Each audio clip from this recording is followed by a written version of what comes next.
Okay, yeah.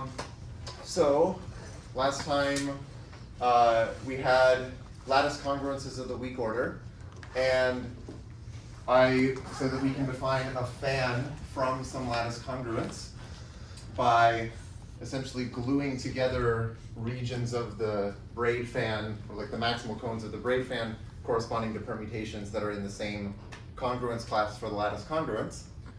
And I think what I was saying last time at the end was you could ask, is there some polytope whose normal fan is that fan?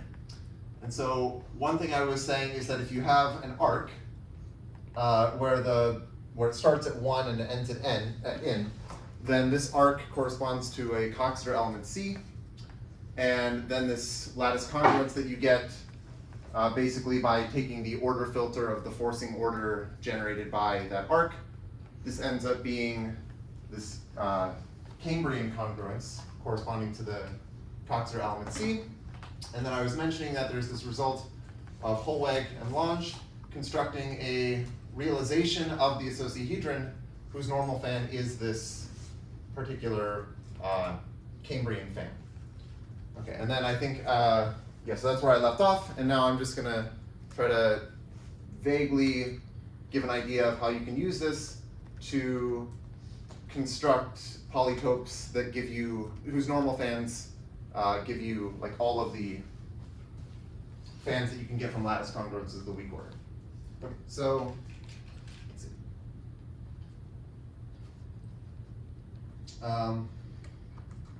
So first of all, okay, this is only if we have an arc where it starts at 1 and it ends at in. But if you have a single arc that starts and ends somewhere else, then you could just kind of take this construction that they do, but in a lower dimensional space. So if this A sub alpha, right, so this is like the order filter generated by an arc alpha, okay, wait, if is our order filter, but now alpha has endpoints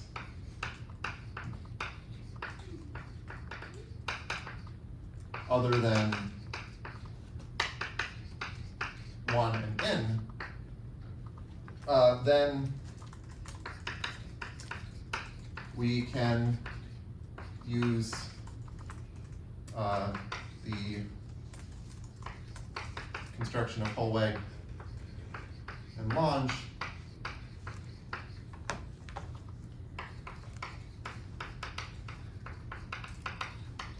in a lower dimensional subspace.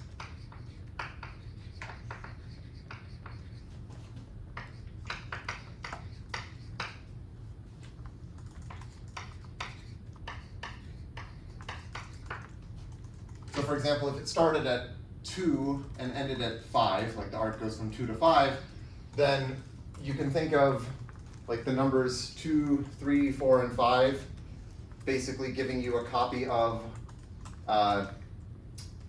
like the braid fan corresponding to S4, like there are 4 numbers, but that's like a lower dimensional, that's like in a lower dimensional space, and then you just kind of do this construction in that lower dimensional space, and this ends up working. Yeah, so then the normal fan is, again, this, well, I guess it's like F, I don't know if this is the notation I use, but basically the fan corresponding to the lattice congruence that corresponds to the order filter generated by this alpha. Okay. And then the only thing we have to do next is say, well, what if we have an order filter of the forcing order that is generated by multiple different arcs, right? So this is like a principal order filter where it's like everything that is greater than or equal to alpha, but you can imagine a situation where you have like alpha 1, alpha 2, dot, dot, dot, alpha r, and you're looking at the things that are greater than or equal to at least one of those. And in that case, you can basically do a Minkowski sum. So in general,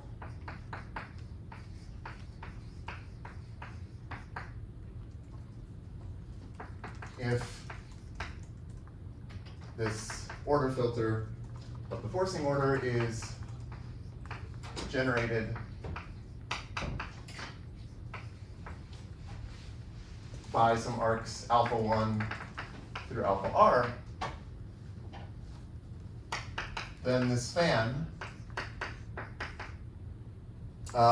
is what ends up being the common refinement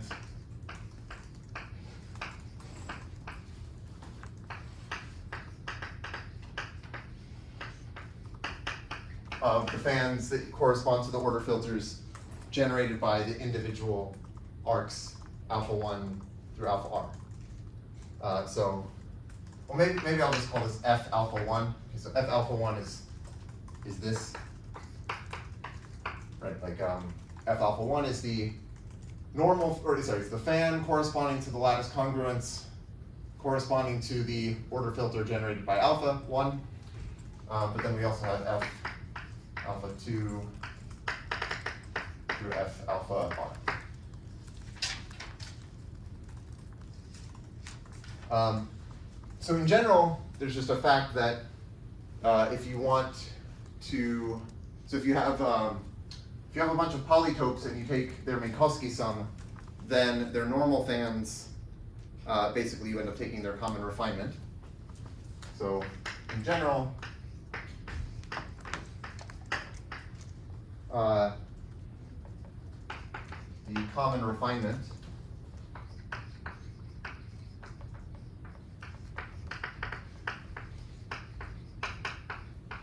of like the normal fans of some polytopes. I think this is maybe the notation I used. In sub q1 is the normal fan of q1 through in sub qk.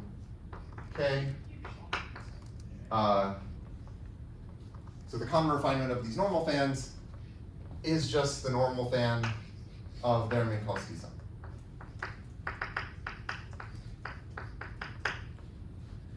Okay. So what this means is that if we want to construct a polytope whose normal fan is this F sub equiv, we just have to take the Minkowski sum of the polytopes that were already constructed for these particular alphas. So the normal fan of, oh, maybe I should give this a name. So then the normal fan, okay, we can, construction, okay, let's just call this like Q alpha. Q alpha is, okay, it's the associahedron constructed for this arc alpha. But then the normal fan of this Minkowski sum Q alpha 1 plus plus Q alpha R is the fan we started with. Okay. So anyway, this shows that there's a way of constructing these. There's other work that's been done on these, specifically in terms of taking these Q alpha polytopes and trying to sort of decompose them even further. So like when I originally defined the Minkowski, or the associahedron, I defined it as a Minkowski sum of simplices. And in a similar way, you can try to construct these sorts of polytopes that I've been talking about here by taking Minkowski sums of like simpler polytopes, and these end up being called shard polytopes. So there's a shard polytope corresponding to every shard, or equivalently corresponding to every arc. And then there's like an interesting way of obtaining these polytopes by taking Minkowski sums of these shard polytopes. But I think I won't talk about that. Okay.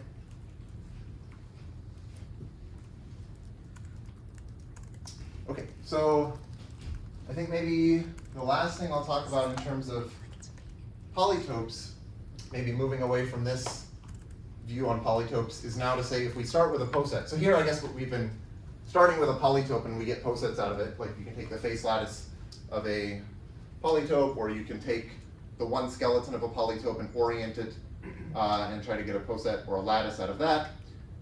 And Here I guess we're getting polytopes where we're trying to have their normal fans correspond to lattice congruences in some way.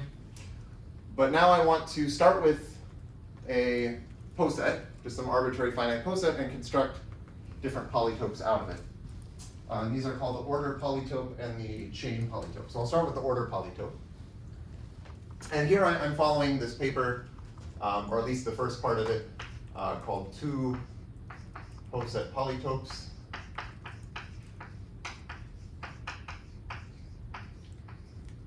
Which is by Richard Stanley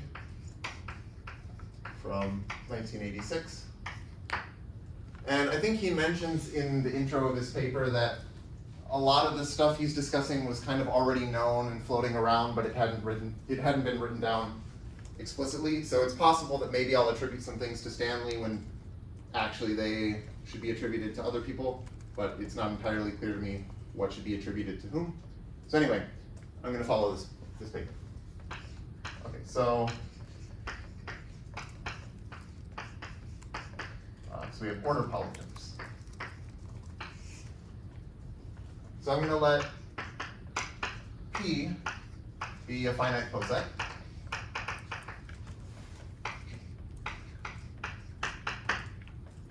And I'm also going to let, this is just sort of for convenience, I'm going to let P hat be P together with a new bottom element 0 hat and a new top element 1 hat, okay, where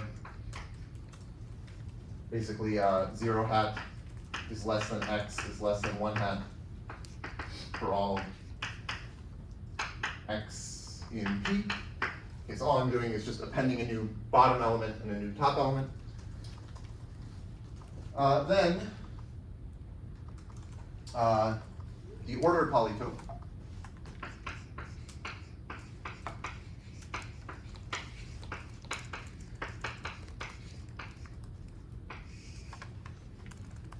of P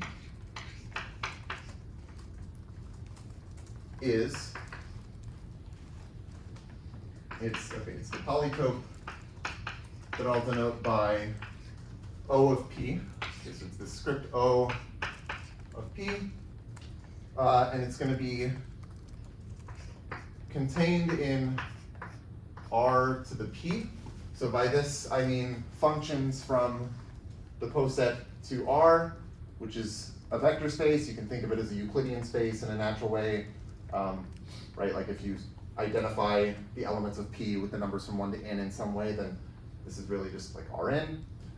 But really it's kind of helpful to think of this as like you can draw the Hasse diagram of the poset and just label each element x with the number like assigned to it under this function.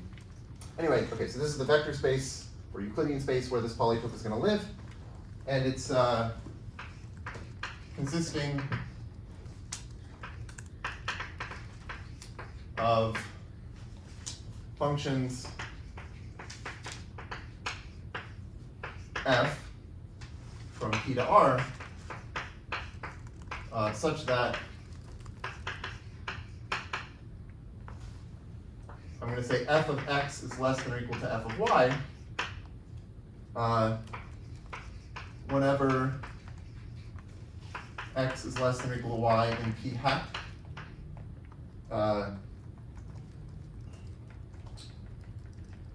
Where I'll just make sort of the convention that f of 0 hat is 0 and f of 1 hat is 1. So this is just kind of a sort of sloppy shorthand way of saying I just want functions that kind of increase or like weakly increase as you go up the poset, but then also I want all of the values to be greater than or equal to 0, and that's encoded by this condition. And I also want all of the values to be less than or equal to 1, and that's encoded by this condition. Okay, so here's an example.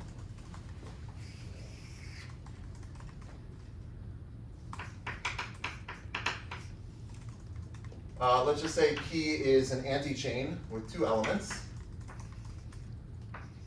So there's my poset. then p hat is going to be a diamond, because I've added my 0 hat and I've added my 1 hat. And so then I can represent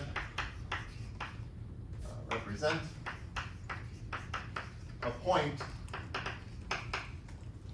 in the order polytope of P as, well, basically I draw this diamond and I say I want to label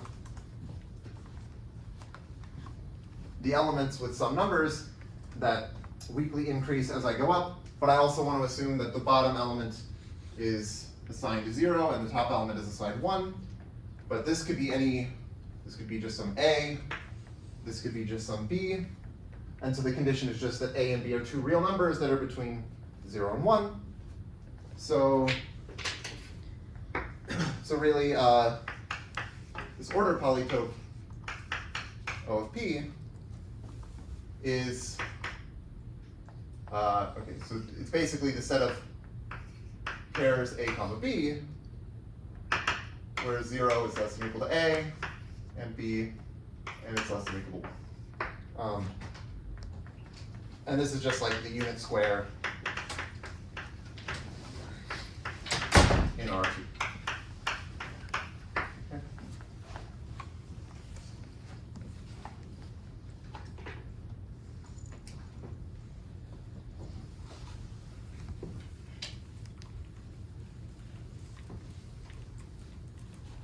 And maybe from this example, you can see more generally that if P is any anti-chain, then we're just going to get a hypercube. So more generally,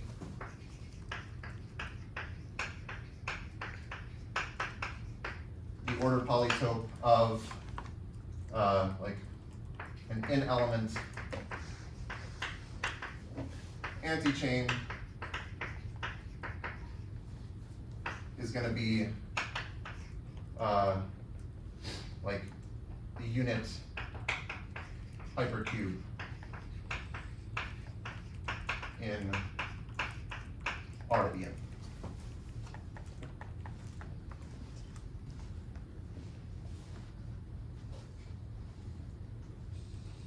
Okay, so here's another example. Sort of the opposite example is if our poset is a chain. So maybe P is like, I don't know, a 3-element chain. Well, if that's the case, then P hat is just a 3-element chain, but now I add another bottom element and a top element. And so now the order polytope, okay, so represent a point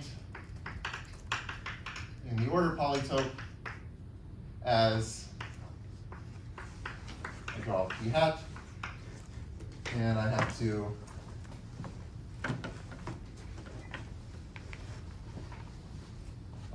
label this 0, and I label this 1, and then these are just some numbers A, B, and C.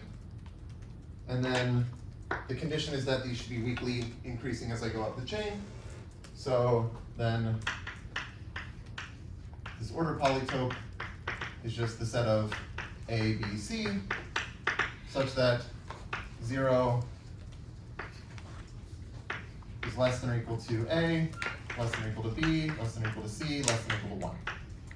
Okay.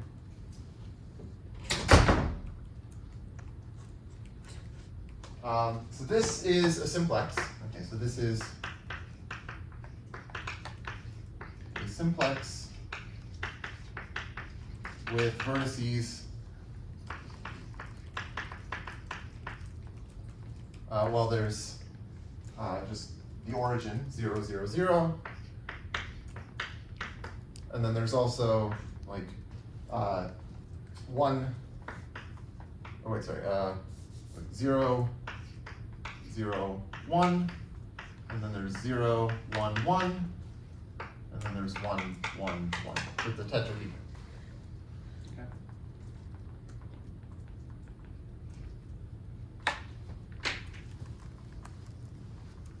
And more generally, if you take any chain, like an n-element chain, then you're going to get a simplex that's n-dimensional. Okay, so more generally,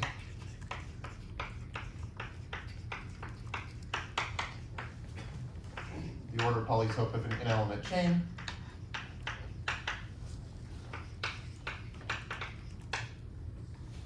is an n-dimensional simplex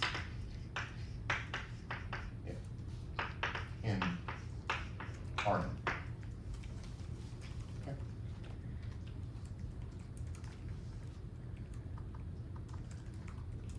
Okay, so let me tell you some things about just general order polytopes. So one thing is that the vertices of O of P are just the indicator functions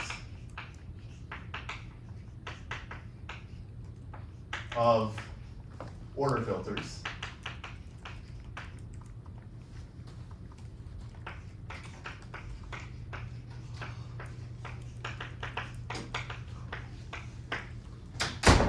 Of P. Right, so like in this example, if I take like any anti-chain, like an n-element anti-chain, any subset of that anti-chain is an order filter. So really the vertices are just like all of the 0, 1 vectors. So that's why you're getting the n minus 1, or the n-dimensional hypercube. And then similarly here, like in this example, the order filters of P are, well, I could do the empty order filter, and the indicator vector for that would be like 0, 0, 0, or I could take just the top element, which would be like 0, 0, 1, or I could take the top 2 elements, which is 0, 1, 1, or I could take all 3 elements, which is 1, 1, 1. Okay, so this is a description of the vertices. We can also talk about the facets. So the facets of the order polytope correspond to edges in the Hasse diagram of P hat.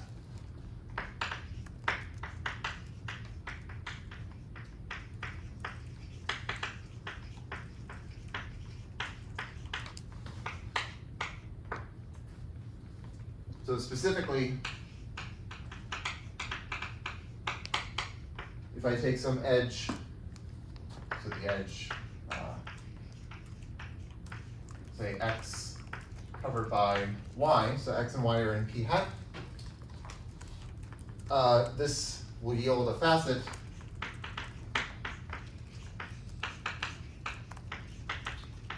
which is basically all of the functions that where like the value is the same on x and y. So it's f is the set of little f in the order polytope such that f of x equals f of y.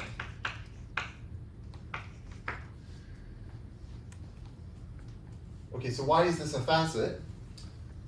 So I'll say which, so this set f, this maximizes a certain linear functional. The linear functional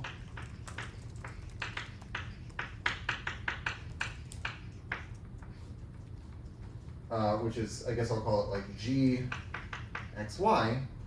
So gxy should be a linear functional from my space R to the P to R.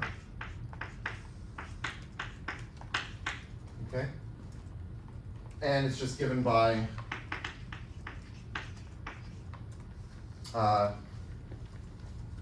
gxy of f, where f is in R to the P.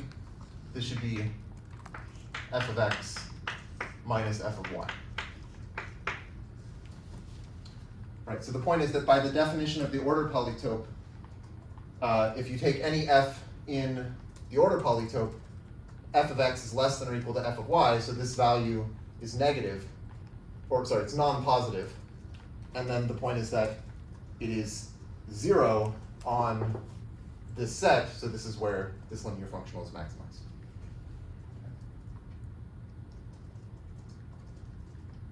So one thing maybe I'll point out is that we needed x and y to form a cover relation here. We couldn't have just taken, like, say, two incomparable elements. Like, you could say, well, what if I just take some x and y that are just like incomparable in my poset, and I try to define this set of things where f of x equals f of y? Why does that not give me a different facet? And basically, it's because we don't have, I just erased the definition, but we don't have this condition saying that this is always non-positive. Okay, so just note, this set f that I've defined here in terms of x and y is not a facet if instead we chose x and y to just be some incomparable elements. If x and y are incomparable,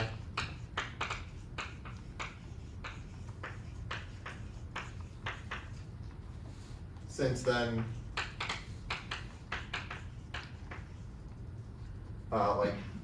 the point is that gxy is not maximized on f because gxy is allowed to take both positive and negative values. So there's nothing special about the set where it's 0.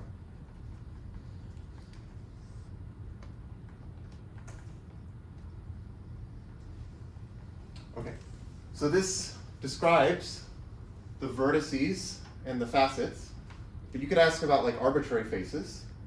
So what about arbitrary faces?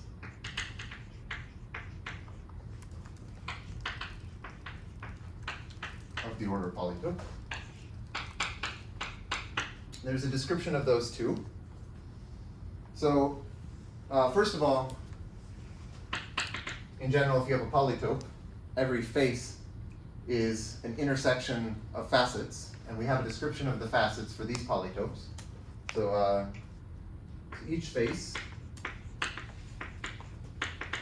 is an intersection of facets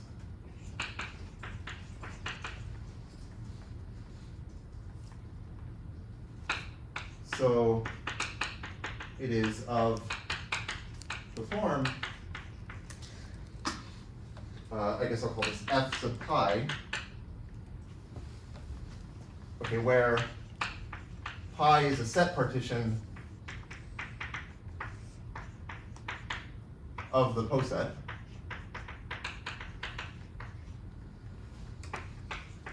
Okay, just think of this as like an equivalence relation on the poset, and so the blocks are the equivalence classes. And then this f sub pi, oh, sorry, this should be of p hat. And f sub pi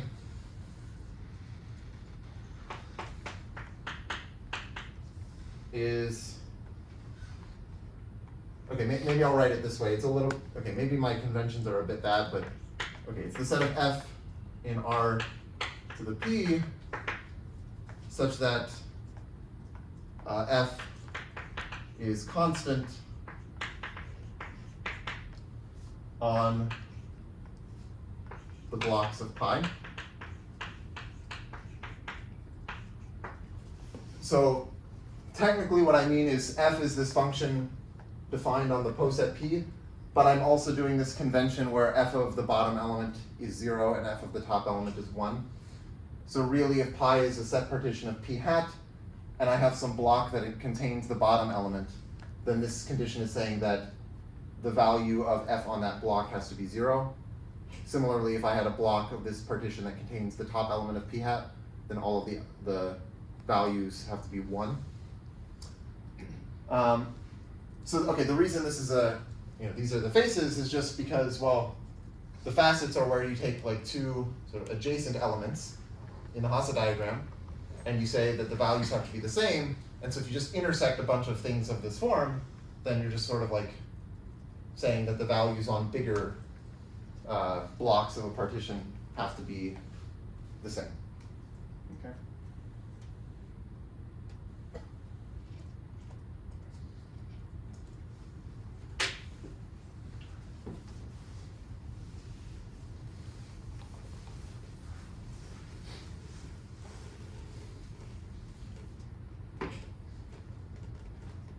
Okay, so a question now, if we want to understand the faces, is basically what set partitions are we supposed to take? So for which pi is f pi a face?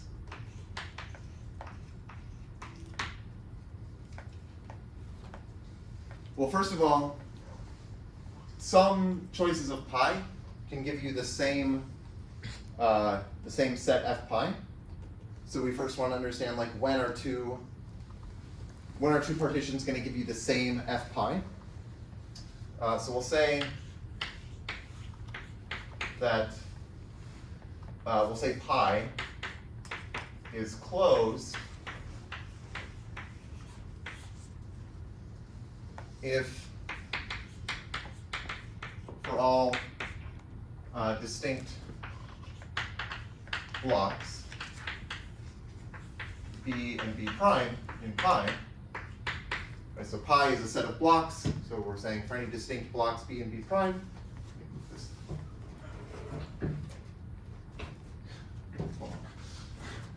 There we go. If for all distinct B and B prime, there exists some G in f pi. So G is going to be some function in the, so it's an element of, it's a point in the order polytope that is constant on blocks of oh yeah, so it's this. Oh wait, sorry. I think maybe I wrote this wrong. Oh no, actually, okay, this is fine. No. Oh, I think I do want this to be in the order polytope. Yeah. Sorry.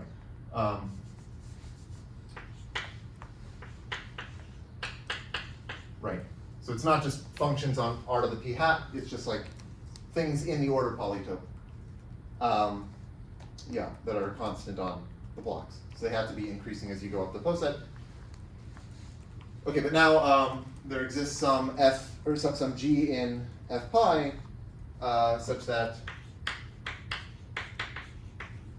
G of B, that's like the value that G takes on things in B, is not equal to G of B prime.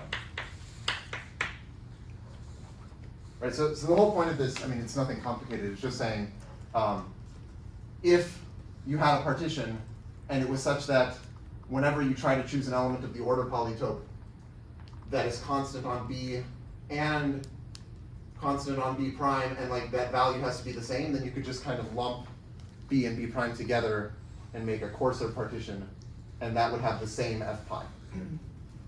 So what this is saying is that, okay, let me give an example, I guess.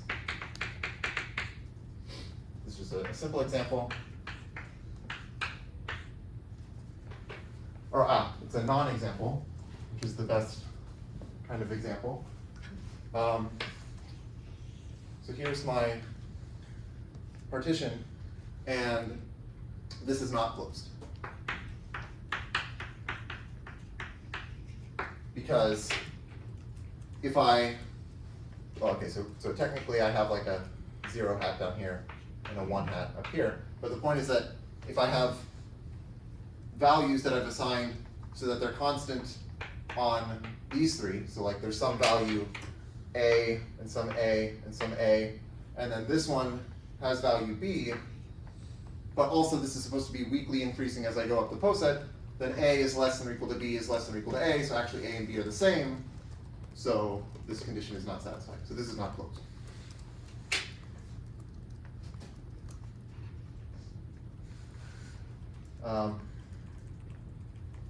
Okay, so every partition of P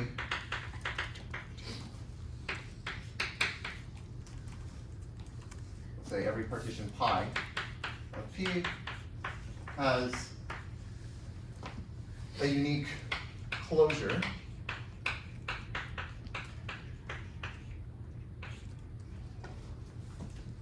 let's say pi bar, which is just the finest, I don't know if I've used the word finest, but it's the opposite of coarsest. So if a first set partition is coarser than a second one, then the second one is finer than the first one. Okay, so it's the finest, let's see, finest, where am I? Closed partition that coarsens pi.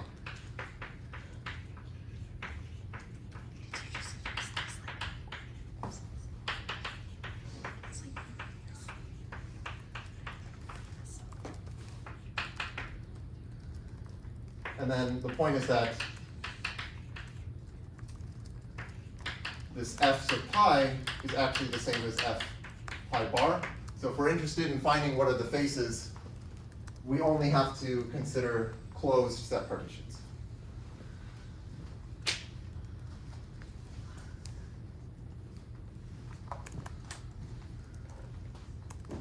So there's an easy way to see if a set partition is closed. And it's basically that, like, this kind of thing doesn't happen. But what do I mean by that? So you can, let's say we define a directed graph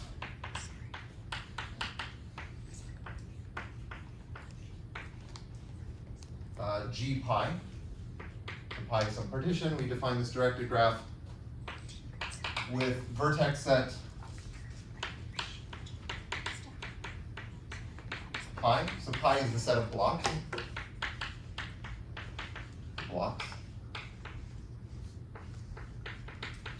Of pi.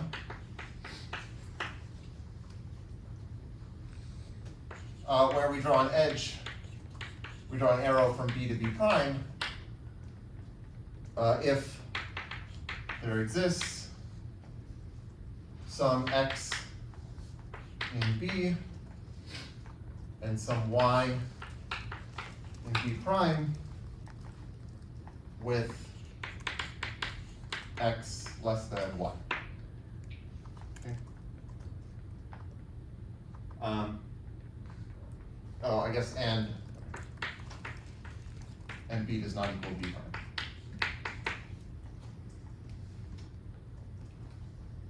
Okay, then the condition is that pi is closed.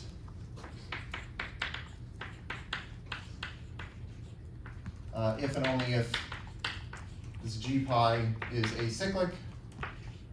And acyclic just means that it doesn't have any directed cycles.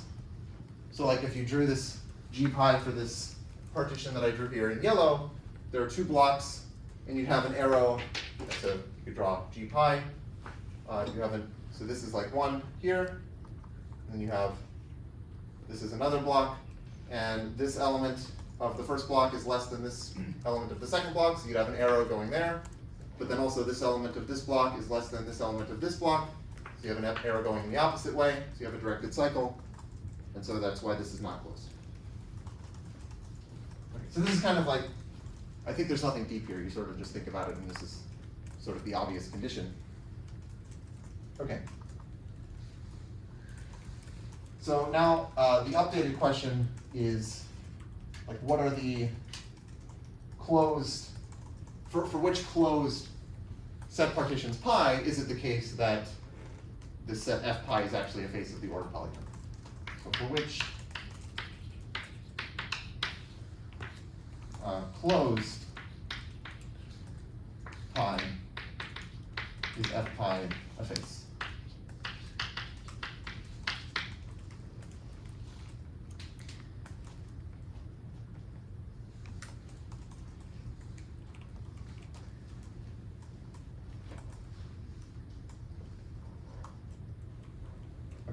So the proposition,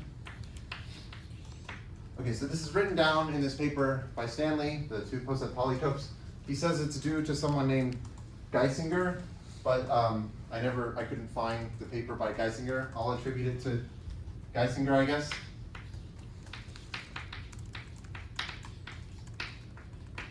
And the year is sometime before 1986, because that's when Stanley's paper was written.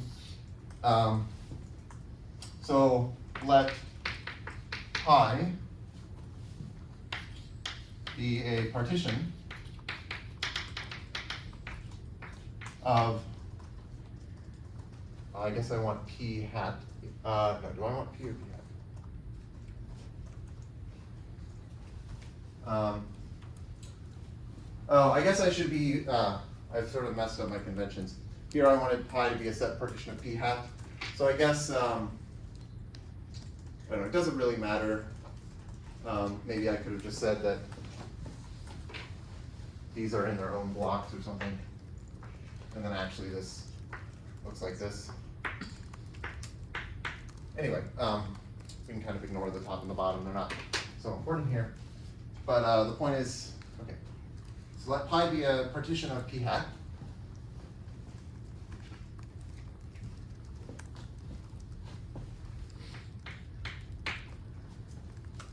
Then this f pi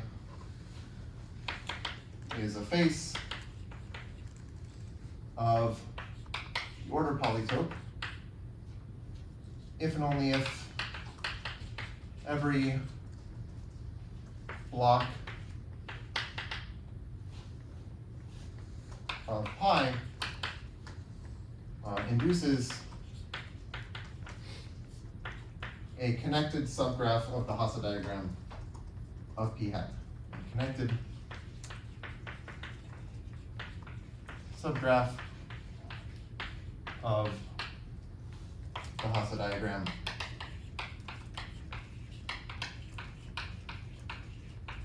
of p hat.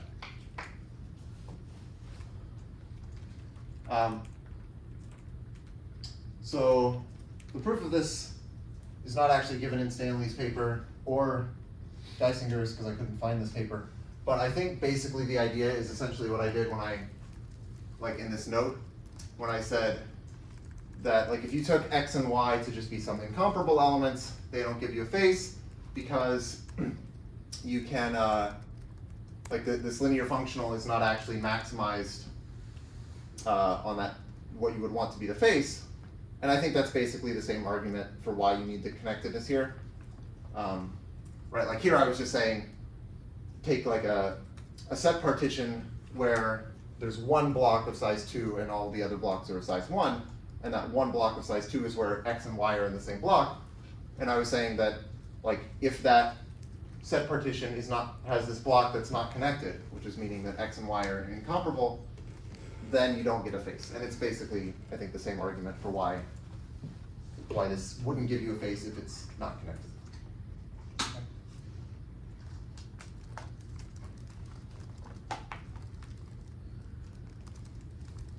Okay, so this is some description of the faces of the ordered polytope.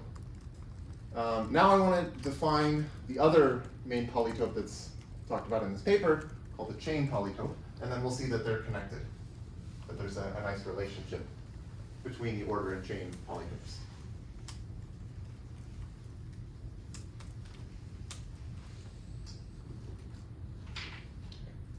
So, chain polytopes.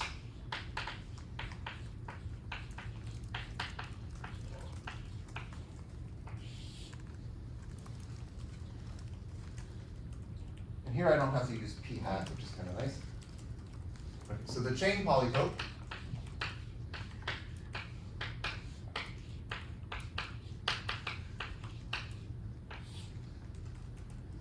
of my finite coset P, which is denoted by this script C of P, is so this is the set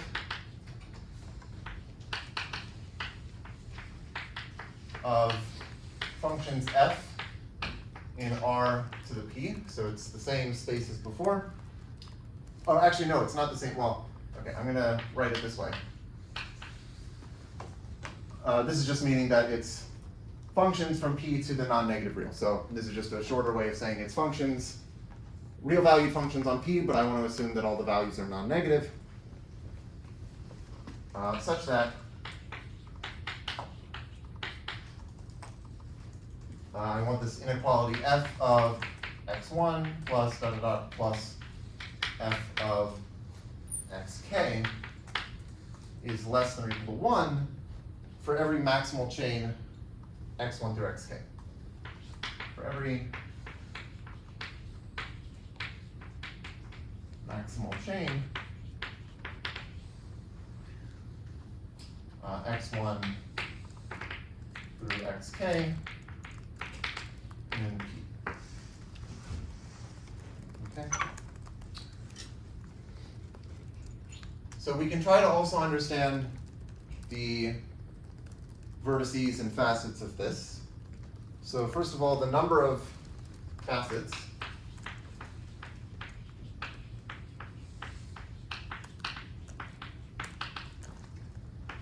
of the chain polytope is just the size of the poset plus the number of maximal chains.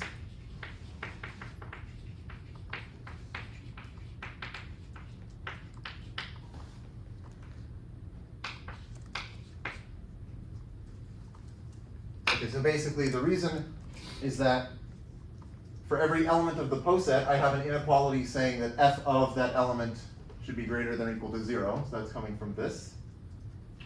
And then for every maximal chain, I have this inequality, and those inequalities define the facets.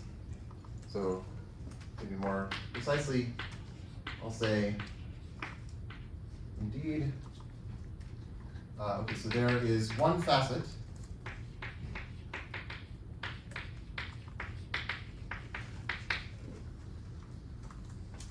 which is like the set of f in C of P, where f of x equals 0. Okay, for each element x.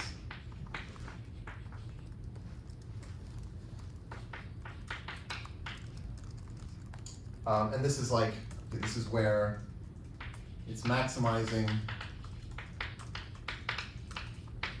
the functional that sends f to negative f of x.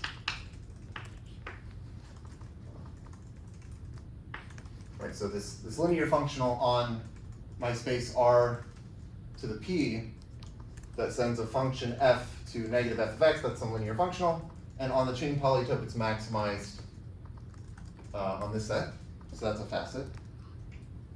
Well, I guess that says that it's a face, but it ends up being a facet, sort of because these inequalities are like independent. But then also, okay, and there is one facet which is the set of f in the chain polytope where f of x1 plus dot dot dot plus f of xk equals 1 for each maximal chain.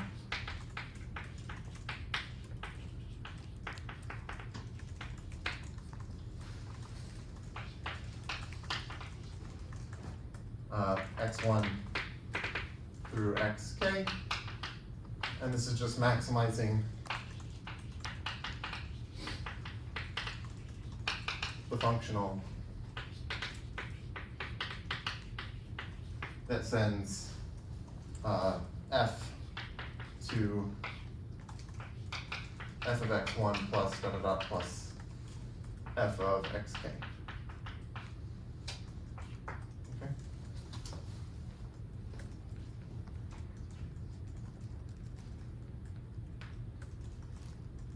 So I guess maybe one thing to note is that I'm going to say later that the chain polytope and the order polytope have a nice connection, but they're not combinatorially equivalent because like the number of facets here is the number of elements of the poset plus the number of maximal chains, whereas for the ordered polytope we said the number of facets was the number of edges in the Hasse diagram of p hat, and these in general are not going to be the same thing.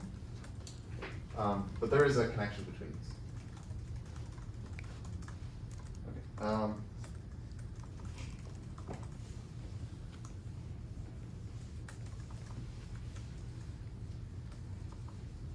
Okay, so this describes the facets.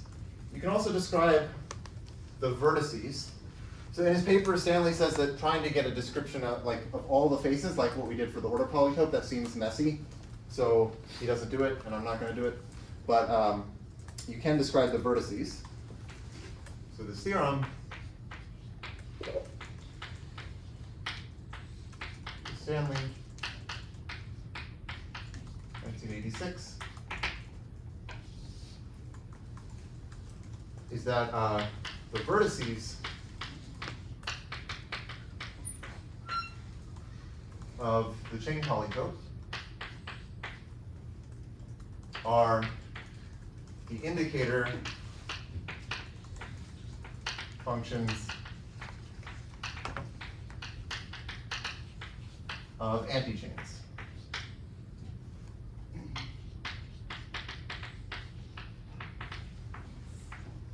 In P.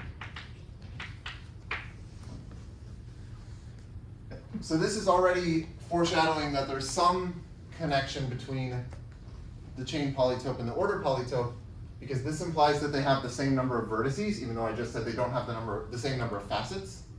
But so here the number of vertices is the number of antichains, and we said that for the order polytope, the vertices are just the indicator functions of order filters, but the number of antichains is equal to the number of order filters, because if you have an antichain, you can just kind of saturate upward and get an order filter. And similarly, if you have an order filter, you can take it to minimal elements. That's an antichain. So there's this nice bijection, which is essentially what we were using on like the second day of class when defining row motion. So there's this this sort of consequence of this, that the two polytopes have the same number of vertices at least. Okay, so we can prove this. Okay, let me right. Okay, so proof.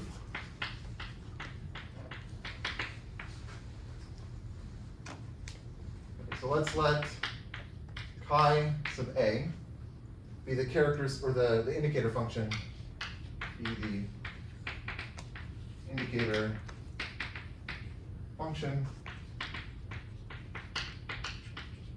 of an antichain A.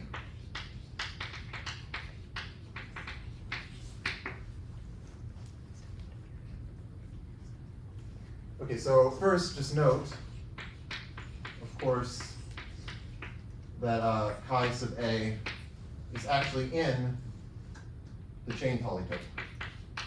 Right, so here, all the values that this takes are 0 and 1, so certainly they're all at least 0.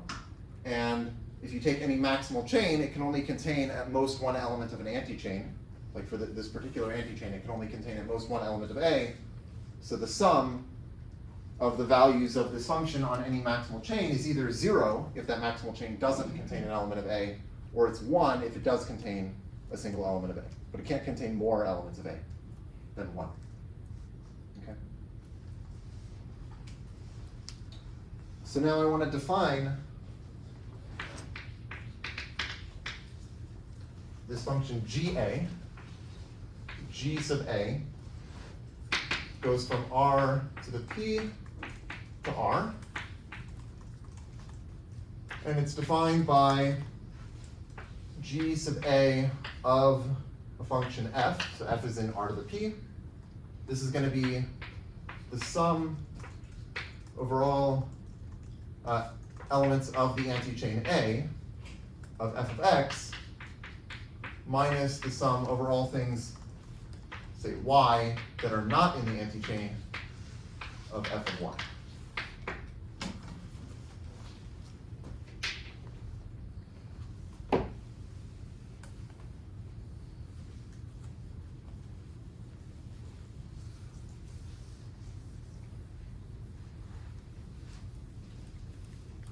And the point of defining this is that we want to show that chi A, so this is a point in the chain polytope. We want to show that it's actually a vertex of the chain polytope. And so to say it's a vertex means that there's some linear functional where it is the unique point of the polytope where that linear functional is maximized. And my claim is that this is the linear functional we want. So then chi A is the unique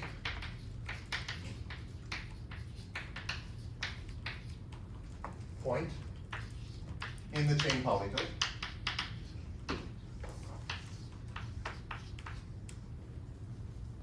where this linear functional g sub A is maximized. All right, so I think that's kind of easy to see, just because, right, like, yeah, I think that's sort of just easy to see from the definition. So that means that chi sub A is a vertex.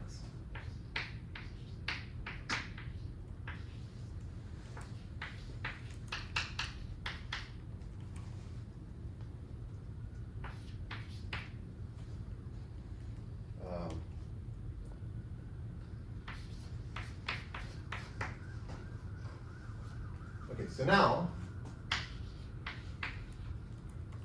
so this shows that if you take the indicator function of an antichain, that gives you a vertex. Now we want to show that every vertex is actually the indicator function of an antichain.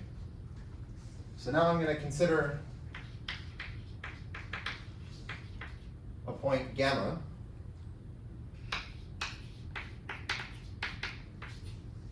gamma is some point in the chain polytope. And let's assume that it is not of this form chi sub A. It is not of the form chi sub A for any antichain A.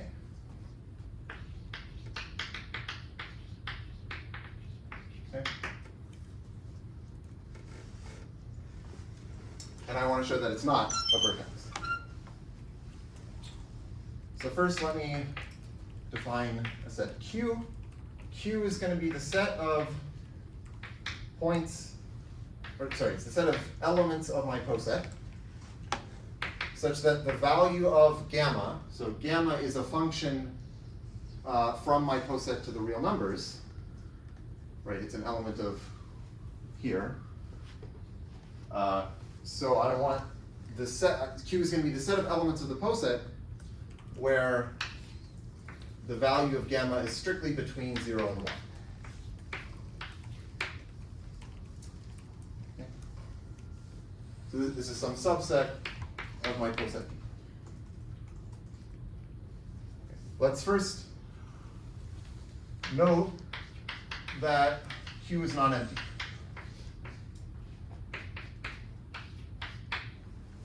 And that's just because gamma is not the indicator function of an antichain. That basically, right, like if all the values were 0 and 1, so that Q is empty, then in fact, so it would be the indicator function of some subset of my poset, but by the definition of the chain polytope, it would have to be the indicator function of an antichain, because you couldn't have two comparable elements, because then you'd have a maximal chain going through those elements, and then the sum would be bigger than 1. Okay, so Q is not empty.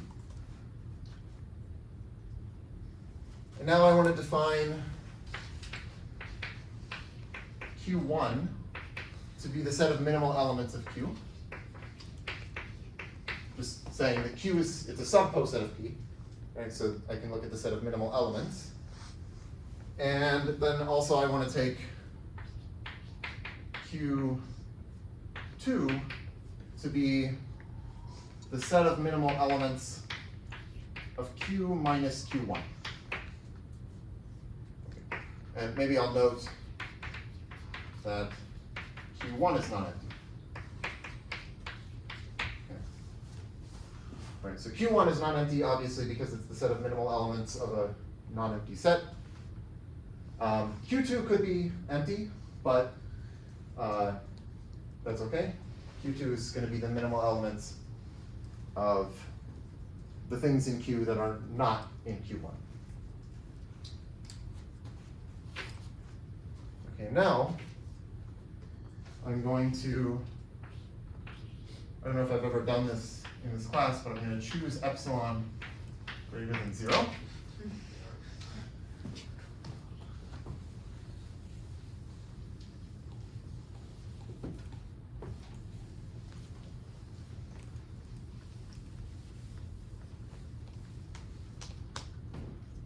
Okay. And now, okay, of course, we'll assume epsilon is like sufficiently small. And now I'll define two functions, gamma 1 and gamma 2, from r to the p to r. And these are defined by saying that gamma 1 of x, oh wait, sorry, no, I think this should be p, sorry. These are from p to r. Yeah, and gamma 1 of x is going to be, well, it'll just be the same as gamma of x if x is not in Q1 or Q2.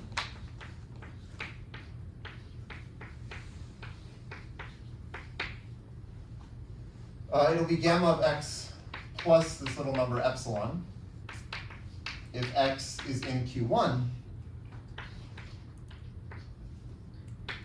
And it'll be gamma of x minus epsilon if x is in Q2.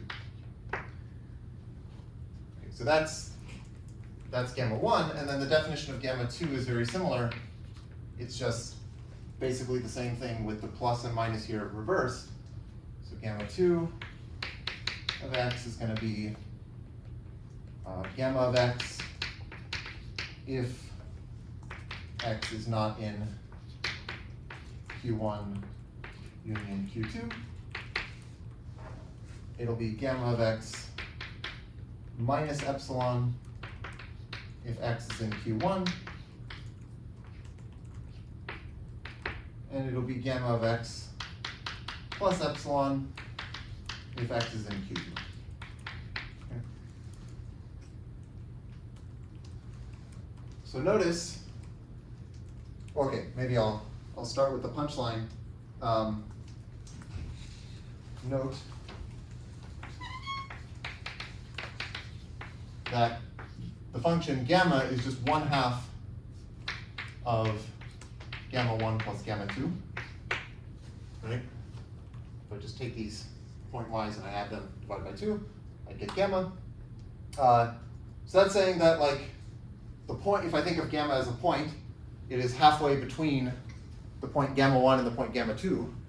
And all I want to say is that gamma 1 and gamma 2 are also in my chain polytope. So then I've written this gamma as like a convex combination of, like a non-trivial convex combination of these other 2 points in the chain polytope, so that gamma is actually not a vertex. And so then the claim is just if epsilon is sufficiently small,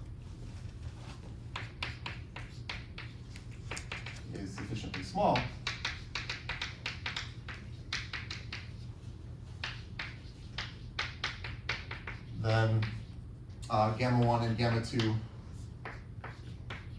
are in the chain polytope, so gamma is not a vertex.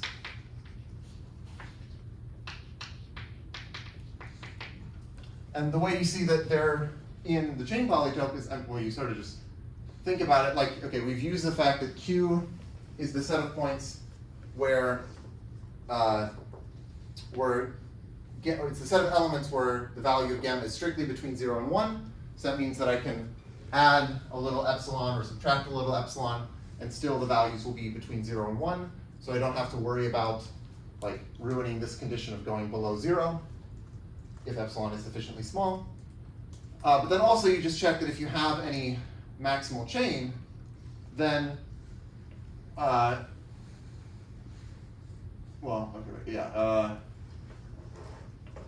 you're not going to ruin the condition just because, like, it can only go through one element of Q1 and one element of Q2, right? In other words, Q1 is actually an anti-chain of our poset, and Q2 is also an anti-chain, so any maximal chain can only go through at most one element of Q1, and it can only go through at most one element of Q2, and that basically ensures that if you slightly perturb the values of gamma on elements of Q1 and Q2, you're not going to ruin this condition.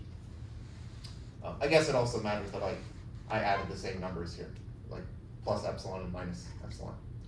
Okay. Anyway, it's not hard to check that these are actually vertices, so this completes the proof that gamma is not a vertex. Or sorry, that these are elements of the chain polytope, so that gamma is not a vertex. Okay? Any questions about the proof?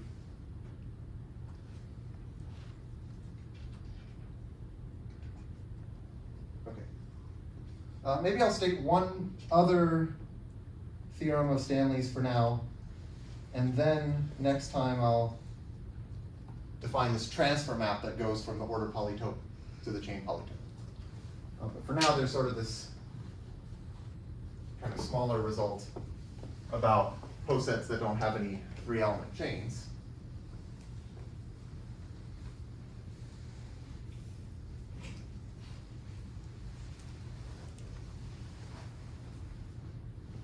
So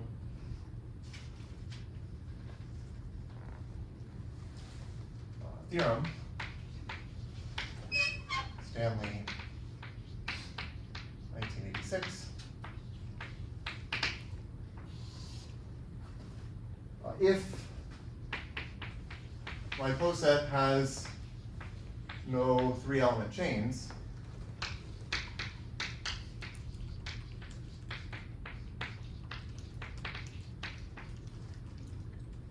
then actually there's a strong connection between the order polytope and the chain polytope, which is that they are affinely equivalent. So I haven't defined this, but it basically means there's an affine transformation of the space that restricts to a bijection from here to here. These are affinely equivalent.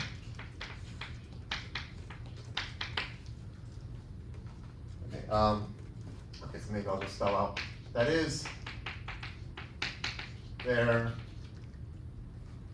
is an invertible affine transformation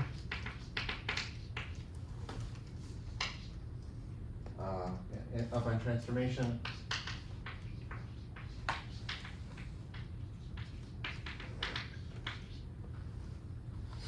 zeta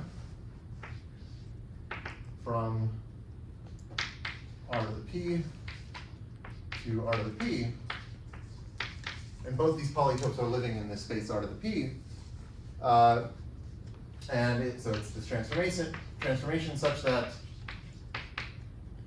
it basically maps the order polytope onto the chain polytope. I'm not going to go into the details of the proof, but basically I'll just tell you what this affine transformation is. It's not hard. So the proof idea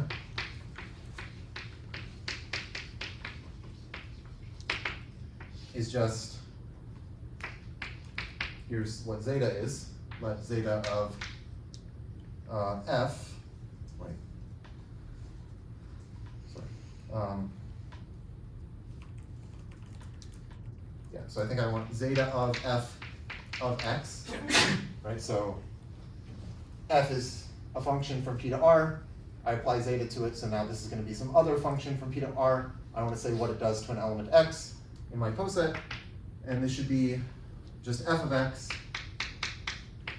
if x is a minimal element of p, and it should be 1 minus f of x otherwise.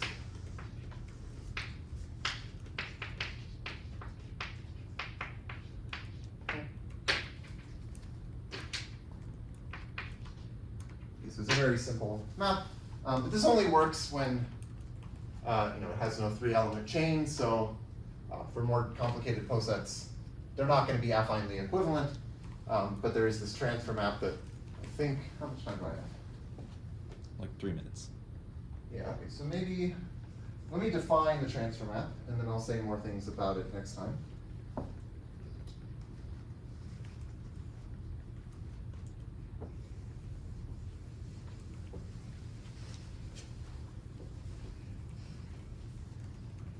Okay, so now for any P, so not necessarily avoiding 3-element chains, just any finite poset P, define the transfer map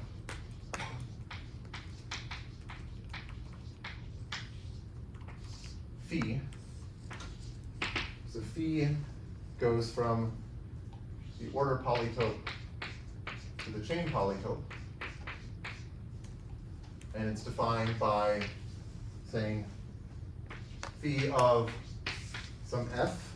Well, okay, this is supposed to be some other, f is a function from p to r. Phi of f is supposed to be a different function from p to r. So I need to evaluate it on some element of my poset.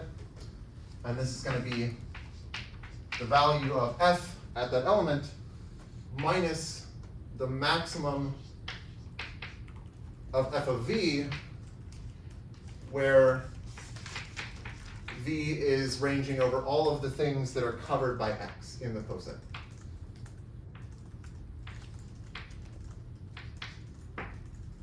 Okay, so you just say, if I want to evaluate phi of f on an element, I just evaluate f, and then I look at the values of f on all the things right below x, and I take the maximum of those and subtract. So note that phi of f of x is greater than or equal to 0 for all x. And this is just by the definition of the order polytope, because if v is covered by x, then the value of f of v must be less than or equal to the value of f of x. And I think, yeah, so next time I'll actually justify why this is a map from the order polytope to the chain polytope, and I'll say, well, the punchline is that it's going to be a continuous and piecewise linear bijection. Yeah. So, okay, I think that's all for today.